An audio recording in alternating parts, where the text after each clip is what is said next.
আজকে আমরা পড়ব মডার্ন হিস্ট্রি চ্যাপ্টার 4।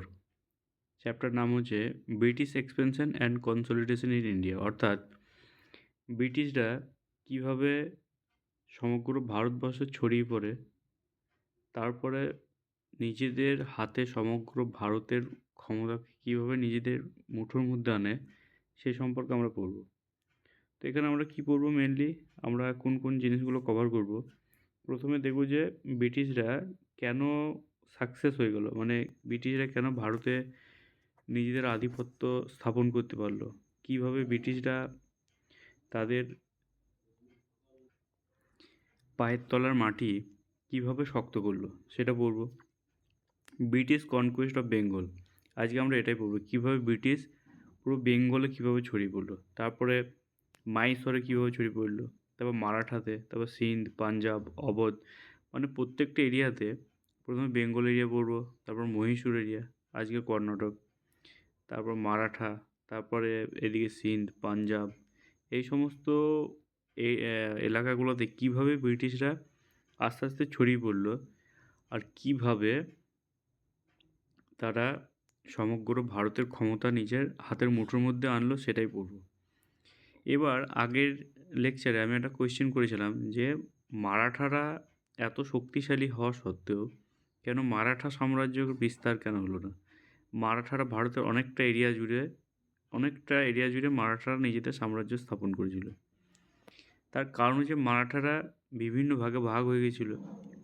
বিভিন্ন ভাগে ভাগ হয়ে যাওয়ার একটা কারণ, আর কিছু কারণ হচ্ছে যে আঞ্চলিক যে শক্তিগুলো ছিল, যেমন এইখানে মহীশূর আর মারাঠা, এদের যখন ব্রিটিশ মহীশূরকে আক্রমণ করছে তখন মারাঠা মহীশূরকে কোনো সাপোর্ট করেনি, তখন মারাঠা তাকিয়ে দেখছে আর হাসছে। তেমনি যখন একজনের উপর আক্রমণ করছে, অবধের উপর আক্রমণ করছে, তখন ও মজা নিচ্ছে, দেখছে।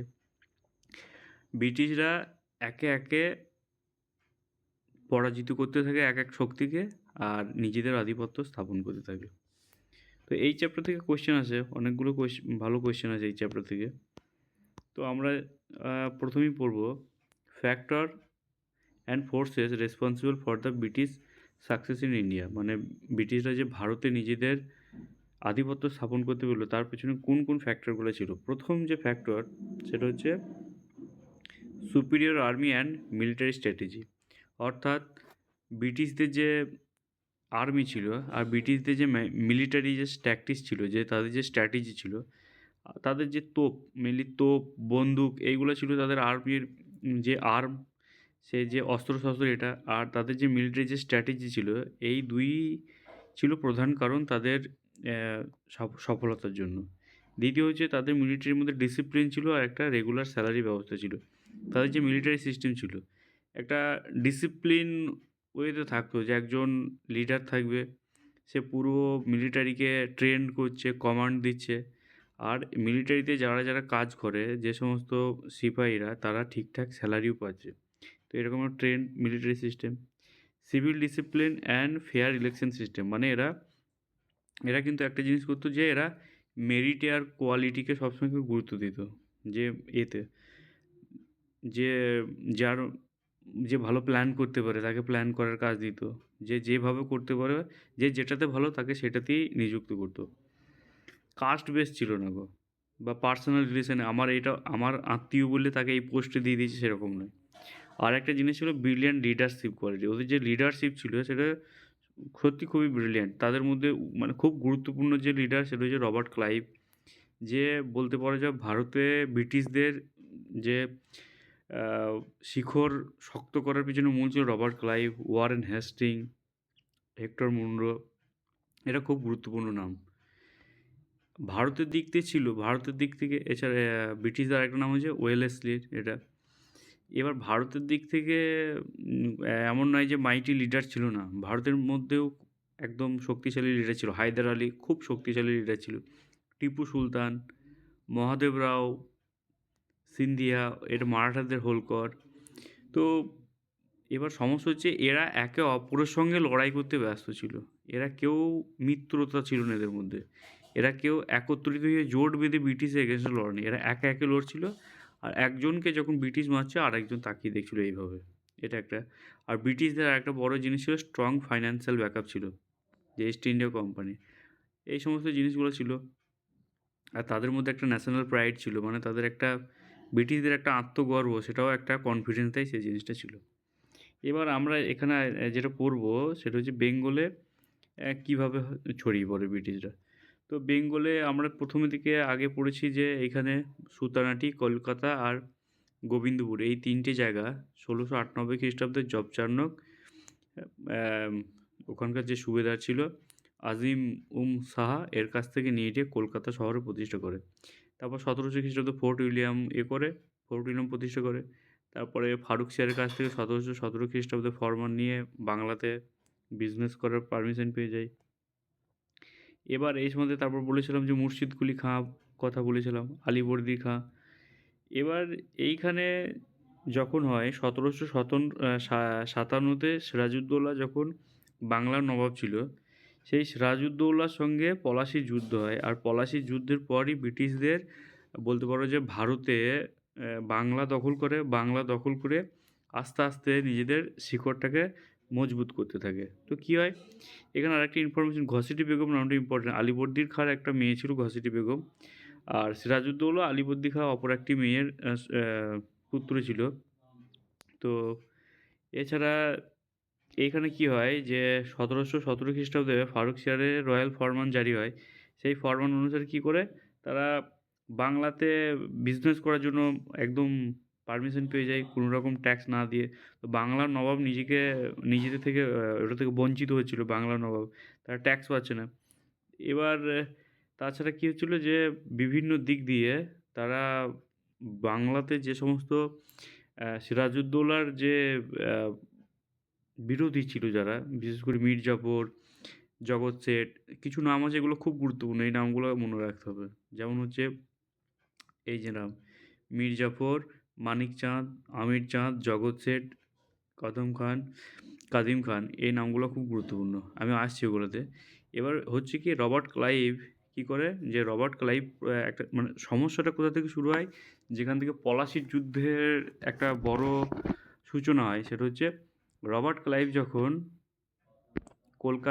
কলকাতার এই ফোর্ট উইলিয়ামে ওখানে দুর্গ তৈরি করতে লাগছিল, তো নবাবের অনুমতি ছাড়াই। তো নবাবের অনুমতি ছাড়াই যখন হয়, তখন সিরাজউদ্দৌলা আলীবর্দী খাঁ আগে থেকে বুঝতে পারে যে ব্রিটিশরা এখানে শুধুমাত্র ব্যবসা করতে আসেনি, তাদের মতলব খারাপ আছে। তখন আলীবর্দী খাঁ নবাব সিরাজউদ্দৌলাকে বলে যে ব্রিটিশদেরকে এত হালকাভাবে যেন না নেয়। তখন নবাব সিরাজউদ্দৌলা তার সেনা নিয়ে গিয়ে ব্রিটিশদেরকে আলীনগর মানে কলকাতার আগের নাম ছিল আলীনগর, তো আলীবর্দী খাঁ নাম অনুসারে নাম রাখা হয়েছিল আলীনগর। তো সেই আলীনগর ওখানে যায়, তারপরে ব্রিটিশদের সঙ্গে একটা ছোটো যুদ্ধ হয়। সেখানে যে সন্ধিটা হয়, আলীনগরের সন্ধি হয়, ট্রিটি অফ আলীনগর। তো ট্রিটি অফ আলীনগর হচ্ছে ১৭৫৭ সালে হয়, কিন্তু ব্রিটিশদেরকে খুব হালকাভাবে নিয়েছিল সিরাজউদ্দৌলা। তারপর ব্রিটিশরা নিজেদেরকে আস্তে আস্তে করে গুছিয়ে নিয়ে ২৩শে জুন ১৭৫৭, খুব গুরুত্বপূর্ণ ডেট, যেদিনকে পলাশির যুদ্ধ হয়। রবার্ট ক্লাইভ কী করে মীর জাফর, মানিক চাঁদ, আমির চাঁদ আর জগৎ শেঠ রয়েছে, যে কিনা একজন ব্যবসায়ী ছিল, যার প্রচুর টাকা ছিল, সে ফান্ডিং করেছিল। আমির চাঁদ, জগৎ শেঠ এরা মেনলি ফান্ডিং করেছিল। আর মীর জাফরকে মেনলি যেটা হচ্ছে লোভ দেখানো হয়েছিল। তো এরা কী করে তলাতে পিছনে নবাব সিরাজউদ্দৌলার বিরুদ্ধে একদম ব্রিটিশের সঙ্গে হাত মেলাতে থাকে। এবার যখন হাত মেলাতে থাকে, তখন সিরাজউদ্দৌলা যখন সেনা নিয়ে যুদ্ধ করতে যায়, তখন এরা সিরাজউদ্দৌলাকে একদমই সাপোর্ট করে না। কিন্তু বাকি যারা ছিল, যারা সিরাজউদ্দৌলার পক্ষে ছিল, এটা গুরুত্বপূর্ণ যে কারা সিরাজউদ্দৌলার পক্ষে ছিল আর সিরাজউদ্দৌলার হয়ে লড়াই করেছিল। তো তাদের মধ্যে গুরুত্বপূর্ণ নাম হচ্ছে মীর মদন আর মোহনলাল। এটা পরীক্ষায় অনেকবার এসেছে, মীর মদন আর মোহনলাল। তো সিরাজউদ্দৌলার পক্ষে ছিল, সিরাজউদ্দৌলার হয়ে লড়াই করেছে শেষ পর্যন্ত। তো এটাই হচ্ছে পলাশির যুদ্ধের পলাশি নামক স্থানে ১৭৫৭ সালে এই যুদ্ধটা হয়। আর সেখানে নবাব সিরাজউদ্দৌলা একদম খুব খারাপভাবে পরাজিত হয় এবং ব্রিটিশরা বাংলাতে তাদের প্রথম বলতে পারো যে বাংলাকে নিজের থাবার মধ্যে নিয়ে চলে আসে।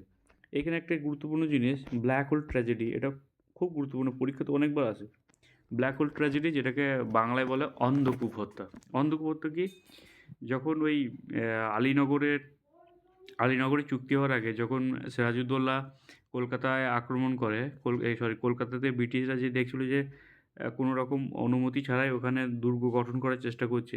দস্তক যেটা দিয়েছে, যেটা যে ব্যবসা করার যে অনুমতিপত্র দিয়েছে সেটা অপব্যবহার করছে। সেই সমস্ত জিনিস নিয়ে বলতে পারো যে তাদেরকে একটা শাসন করার জন্য সেখানে গিয়ে তাদেরকে একটা ছোটোখাটো যুদ্ধের মতো হয়, যেটা ওই কলকাতায় আলীনগর নামে পরিচিত, সেটা আলীনগরের যুদ্ধ নামে পরিচিত।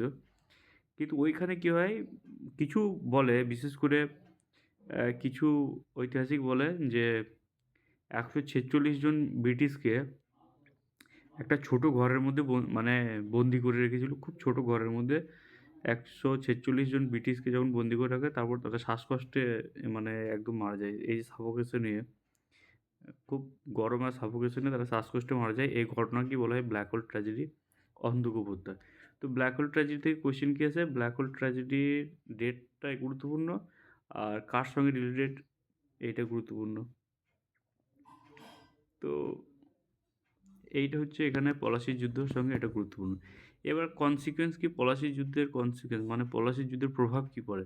তো মীর জাফর বাংলার নবাব হয়ে যায়, এটা প্রথম জিনিস হয়। তারপর রবার্ট ক্লাইভ হয়ে যায় গভর্নর অফ বেঙ্গল, বাংলার গভর্নর হয়ে যায়। বাংলা, বিহার আর উড়িষ্যা মিলে তখন বেঙ্গল ছিল। তো সেই বাংলা, বিহার আর উড়িষ্যার পুরো গভর্নর হয়ে যায় রবার্ট ক্লাইভ।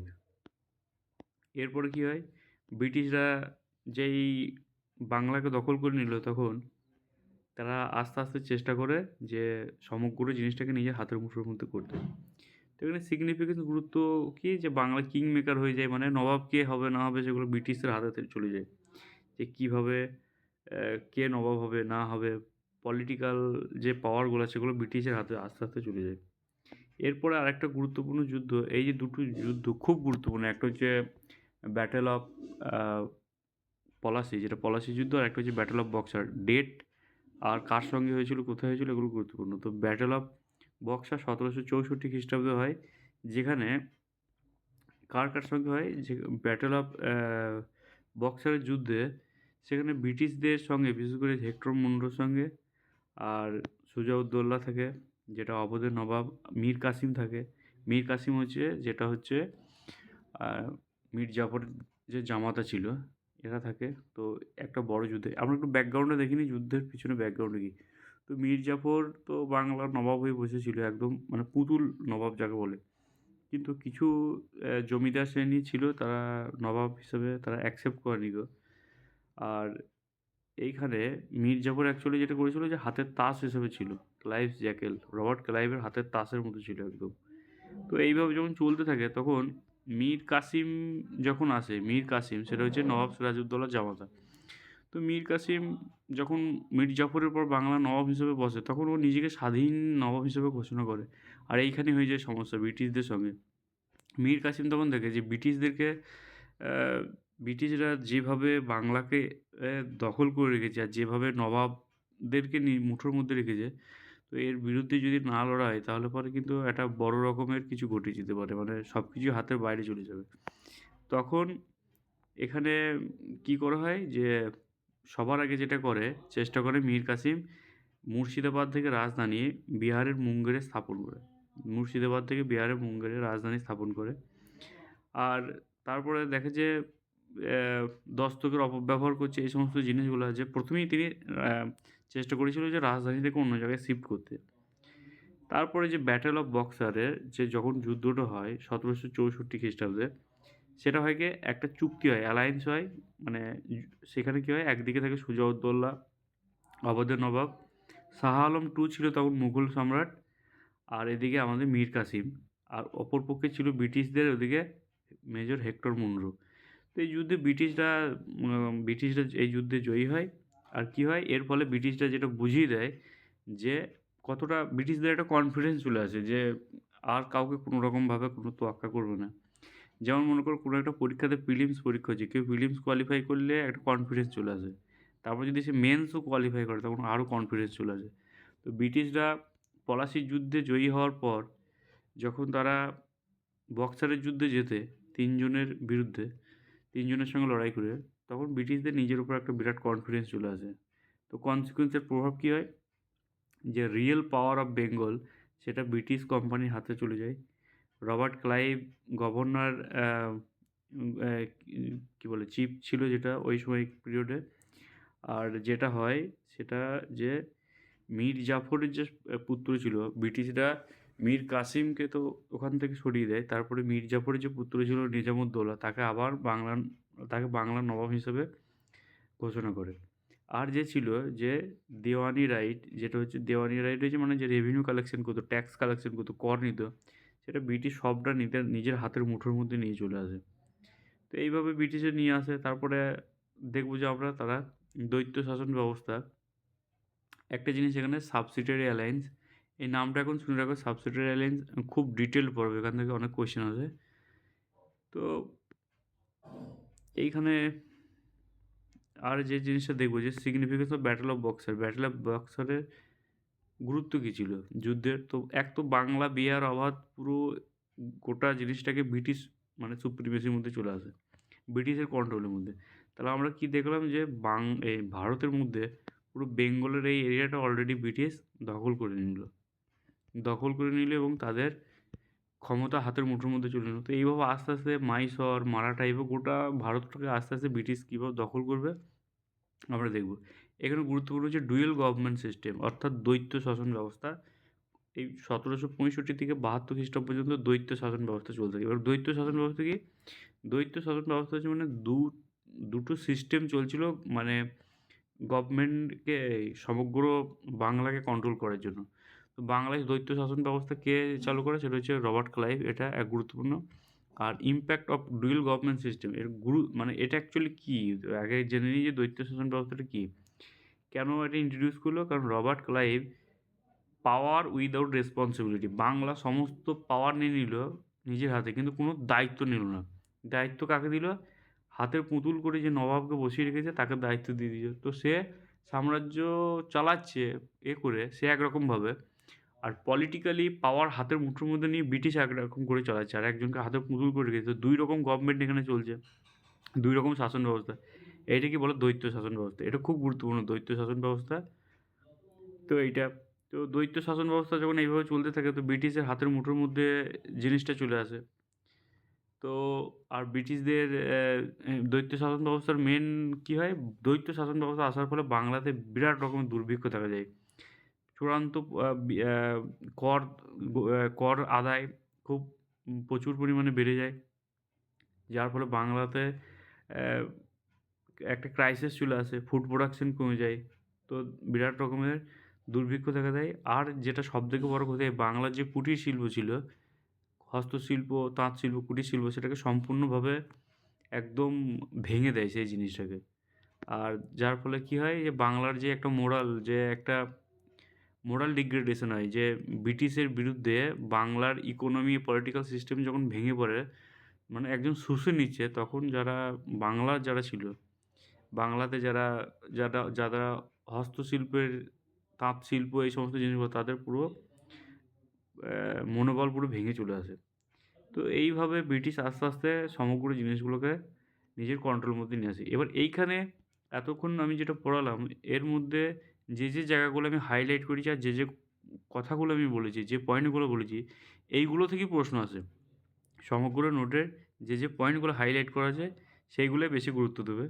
পড়ে নেবে একবার, গল্পটা বললাম, পড়ে নেওয়ার পর যে পয়েন্টগুলো হাইলাইট করা আছে, আর বিশেষ করে আমি যেগুলো হাইলাইট করেছি সেইগুলোকে বেশি গুরুত্ব দেবে, সেইগুলো থেকেই বেশি প্রশ্ন আসে। তো এইভাবে বাংলা পুরো দখল করে নেয়। এরপরে আমরা পরের লেকচারে দেখব যে মাইসোরকে কীভাবে দখল করে। মাইসোর হচ্ছে এই এরিয়াটা, যেটা হচ্ছে কর্ণাটক এরিয়া, এইটা হচ্ছে মাইসোর। তো পুরো বাংলাটাকে ব্রিটিশ দখল করে নেয়। এরপর মাইসোর দখল করবে, তারপর মারাঠা দখল করবে। এইভাবে আস্তে আস্তে ব্রিটিশরা তাদের আধিপত্য গোটা ভারতে ছড়াতে থাকে। তো আজকে এই পর্যন্তই থাক। পরবর্তী লেকচারে আমরা ব্রিটিশ কীভাবে মাইসোরকে দখল করে, মাইসোরের সঙ্গে কীভাবে লড়াই হয়, কীভাবে টিপু সুলতানের সঙ্গে লড়াই হয়, কীভাবে পুরো একটা রাষ্ট্রকে মানে গিলে নেয়, আর বাকিরা শক্তিশালী যারা আছে তারা তাকিয়ে দেখছে, যার জন্য ব্রিটিশরা সমগ্র ভারতে কী করে নিজেদের যে ক্ষমতাটা মানে জাহির করতে পারে, নিজেদের পায়ের তলার মাটিটা আরও বেশি করে শক্ত করতে পারে। তো আজ এই পর্যন্তই থাক। Thank you very much.